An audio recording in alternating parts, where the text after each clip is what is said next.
Alright, ladies and gentlemen, this is Pool, bringing you an awesome game between my friend and I, Senex, and he is also in this cast. Senex, how are you doing today? Good, how are you doing, Paul? Not too bad. This is the second game of a best of three for those of you who did not know, and I'm sure it will be in the titles of these replays, so. Yep. We see right in the beginning, you thanking your mom. Is your mom where you got your skill from? Actually what that was I actually got kind of nervous when I said that, because I remember I was in the chat just before this game and I was like, I'm so glad I found you because, you know, we're just having a great time with these maps. And then I went on to say, hi mom, and you were just like, what? And I was like, no, I'm not a weirdo, I promise.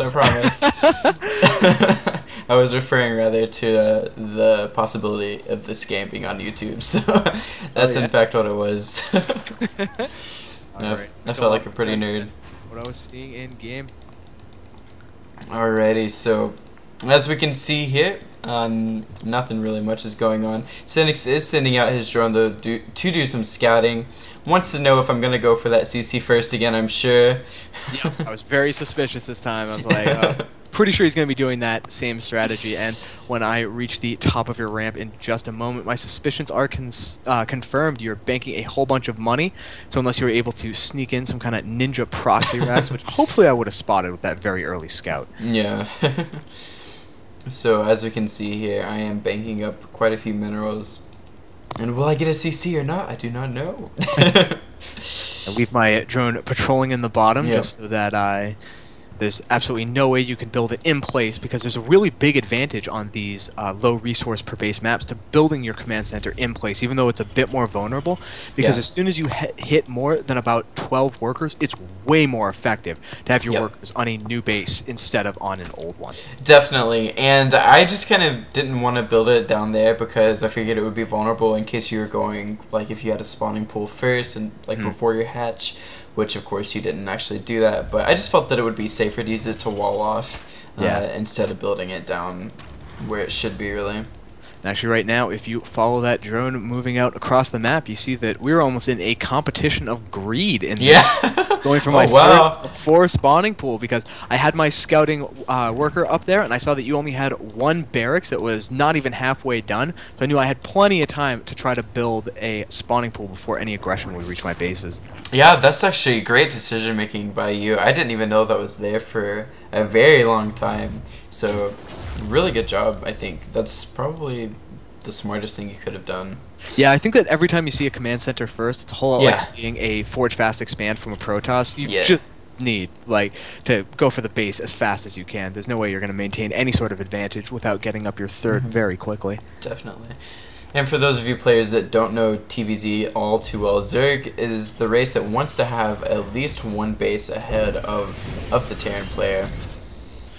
At pretty much all times, yeah.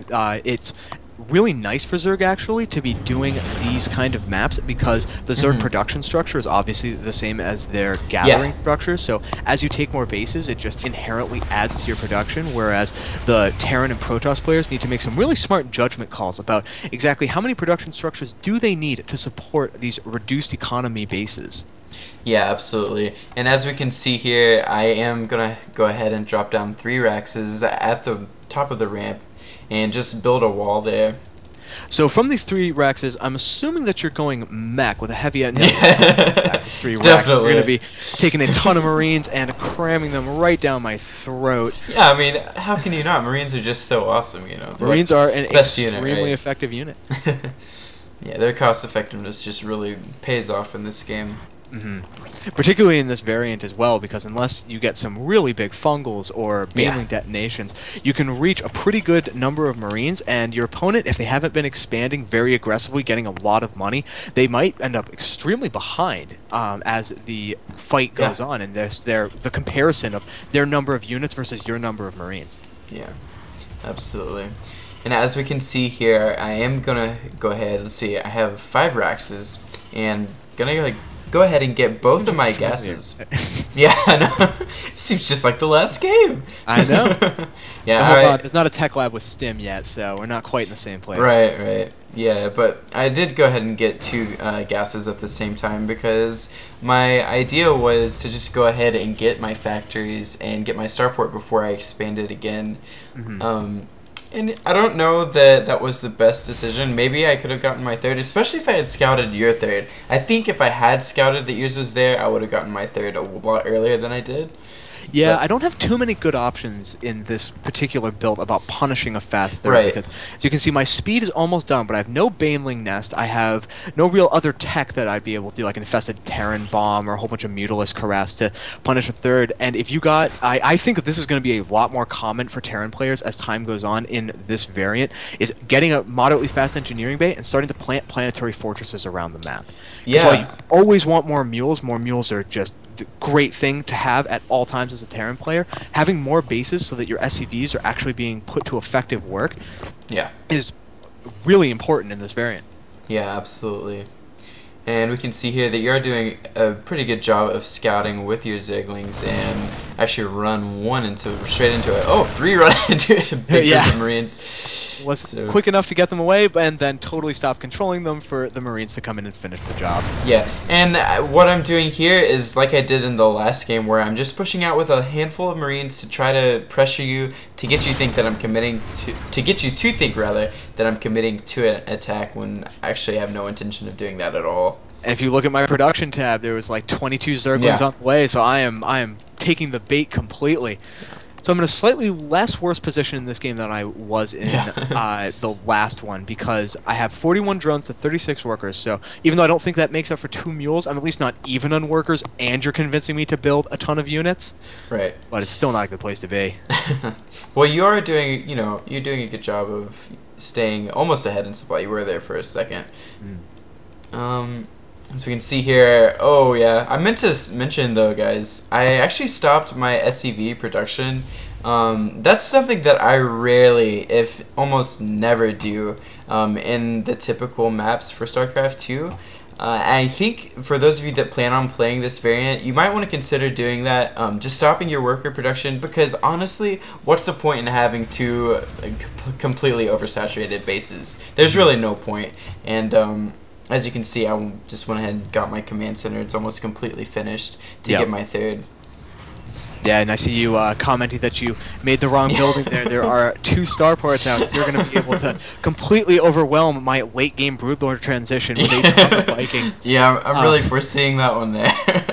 Yeah, I meant to do 2 factories and made a bit of a blunder. Kind of embarrassing. I was pretty much okay with that, though, because when you did that initial poke out, I just slapped down a Baneling Nest as fast as I could, and I totally realized later I hit BV instead of BB, so that evolution chamber that you see upgrading to carapace level 1 was really intended to be a Baneling Nest, so I didn't, die to an early Marine attack. And I only just now have the centrifugal hooks on their way.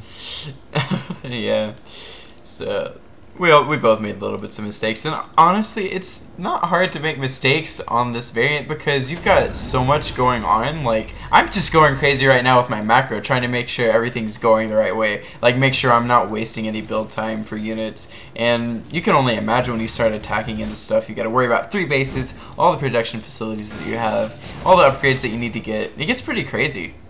Yeah, one of the things I like the most about this style of game is that there's actually a lot of almost macro-micro, if that makes any sense. Yeah. That in order to macro, you need to be microing things like workers. How many do I have per base?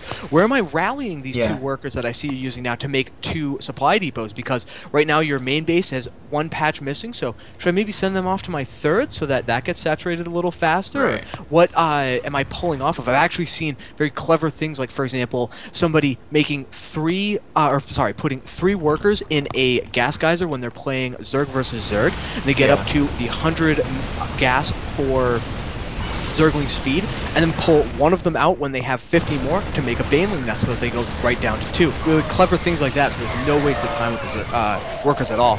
Yeah, and as we can see here, I just did a drop into your, I guess your 5th or 4th, I guess. It's still my 4th right now. Yeah. I got very lucky. I was sending my Mutalisks up there just to check things out, and was able to respond to it without taking too much damage, but it did give you very good scouting information that this is going to be a point of vulnerability for you to come and harass throughout the game.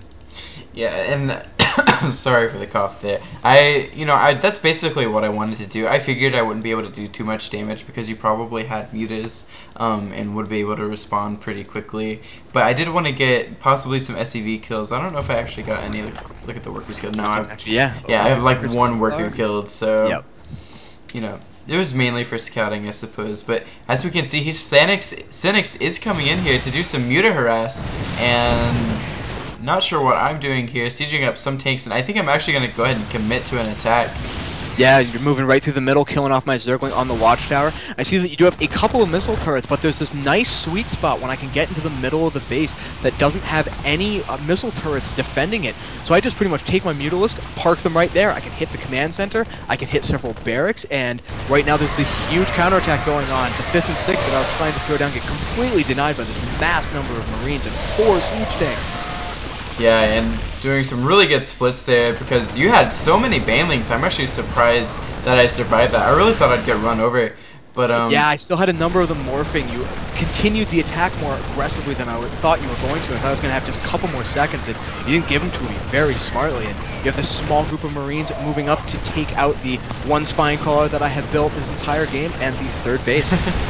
Yep, and that 3rd base is going to go down. Now the Zerglings are coming around here to take out these tanks, and you're actually doing a really good job there. I managed to take out a couple tanks. Your mutas are still in my base, though, and they're doing some great damage there. I'm just not managing to be able to get enough Marines out in one group to take out those mutas, or at least deflect them for the time being. Yeah, there are 2 siege tanks that there's actually a bad rally because I can see that all of your, your production buildings are right into your main, trying to get enough Marines to deal with this ongoing muta harass. But I have lost a base now. And it does look like I am pushing up here to your 4th and probably going to be able to take that out. You do have some banelings morphing in behind my units, though, and they may be able to clean up this attack. Meanwhile, your mutas are still doing a great job. You're really just killing all my reinforcements. Yeah, at this point, I knew for a fact there was no way I was going to be able to save this base, so I'm just trying to get as many banelings morphing in behind you and other attack units to take you out. And I'm worried we've gotten a little desynced because I haven't actually seen that attack. Oh, okay. Let's see. What is your time at? My timer is at 16:47. Oh God! Wow. It's really weird. I don't know why we're getting slowly desynced as time goes on. I don't know. It's probably just the game. Yeah, weird. I'll pause. Let me know when you get to 17:19. Okie dokie. I don't think I'm going to cut this part out. We're going to have a little bit of candid time in this. So we have 17, 15, 16, 17, 18, 19. Awesome. Okay. Did you catch that awesome baneling attack that you got, though, when I was taking out your 4th? I was watching it, but unfortunately wasn't commentating it too much. I had the banelings morphing in behind, and I was waiting for him to come moving back down the ramp. I was hoping that he was just going to be on attack command, and there would be a chance to slip them up. And as you see, if you were looking at the chat, you did comment. You're like, "Oh, I wasn't looking at that. Come on." Yeah, that was, your relentless attack in my main base with your mutas basically caused that. Like, there was no way I could focus on both things at once. So, really good job there with those banelings. Managed to clean up my attack very well. Fortunately, see that the supply count is really starting to speak for itself. You're at 121 to my just 78, and even though I really want to be building drones in order to rebuild the economy that has been so badly damaged, I can see this big army moving out through the middle, and I have to start spending all my money not on saturating the bases I'm trying to retake, but on just defending this and not dying right now. Yeah, I do move out with 2 tanks to reinforce this group of Marines that have 1 and 2 upgrades right now. Against my just 0-1. Yeah, and it does look like the banelings are moving in here to take out these Marines. They go straight for those tanks and do a great job of taking out Marines. However, I managed to split quite enough and survive that baneling bust right there. Yeah, unfortunately the banelings were just not able to kill enough as time went on. And I do end up even sending in a couple of workers, as we saw a moment ago, to try to take that out, because I'm just getting desperate right now. It's 38 supply, and pretty much everybody should see the writing on the wall. I'm making as many units as I can, trying to inflict at least a little bit of damage, but I'm not going to be able to hold off this attack. Yeah, and that does look like that is going to be enough to end the game.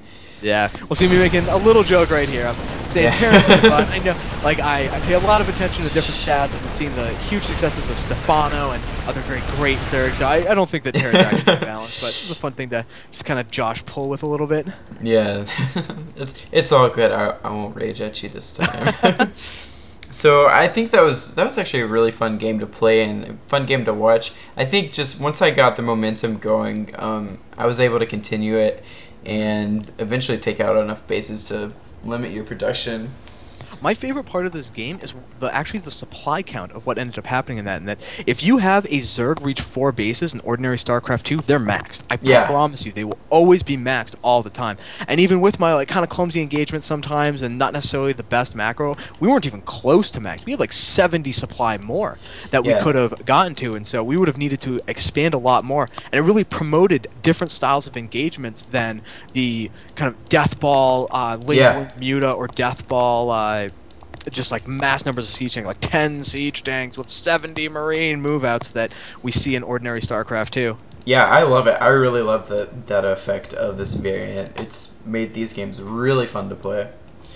And you still kind of have this, well, of course you have the same feel as StarCraft 2. It is StarCraft 2. Like, your Marines are still awesome in small groups and stuff like that. But you don't have to do like you said, the death ball. And that's actually something, like, especially in TvP, that I don't really enjoy that much. Like, I don't love making tons of Marauders and getting some Ghosts and Vikings and just going 200 versus 200 against a Protoss player. That's not that much fun for me. But this style of play is a lot of fun. I think it is fun just as long as it's not every game. Because that neither player makes a mistake in your average game of StarCraft 2, the game's not going to end before you do reach those death balls. And I think that's why this is getting so much attention. I don't know if you've been reading the thread that Barrin started on this, but actually one of the very well-known map makers on Team Liquid, whose name was Iron something. Oh, yeah, I know who you're talking about. I can't remember him right now. I'll try to post a link in the bottom of this video. But he said that he has been in contact with a Blizzard employee, just kind of sent a letter out to them because he works very closely with those guys doing some of the map work with them. And they said, you know what? If this is something the community is interested in, we'll take a look at it. It might be a very good idea to begin incorporating some of these ideas. And I think that's awesome. Blizzard is an awesome company for keeping that in mind. Listening to the community. It's great. Yeah. And when you just have so many games of StarCraft 2 being played, it will eventually get you a lot more information than you could ever get in any kind of internal testing. Yeah. All right, man. Well, thanks, guys, for tuning in. Do you have anything else that you wanted to say? I just wanted to say that if you want to see a lot more games like this, and you can also see a previous cast that Pull and I have done together, you can check out my channel at www.youtube.com/wiseoldsenex, all one word. And Pull, where can they find your stuff at? You can find me on youtube.com/pullsc. I highly recommend you guys check out both of those channels. Senex is doing a great job of casting, and I just want to brag on him. This is really, you're like a pretty new caster, and you're doing a great job, man. Well, thank you very much. I'm doing my best to learn as quickly as I can. And if you check out Pull's channel, you'll see some really fun stuff, because he was a caster all the way back in the beta, and like crazy things were going on, like one supply roaches. And oh god, so let's not even get started on that. I was actually thinking about that earlier today. It's just crazy times. Oh man, that was hilarious. But anyway, thank you everybody for watching, and this is Senex and Pull signing out. All right, thanks guys.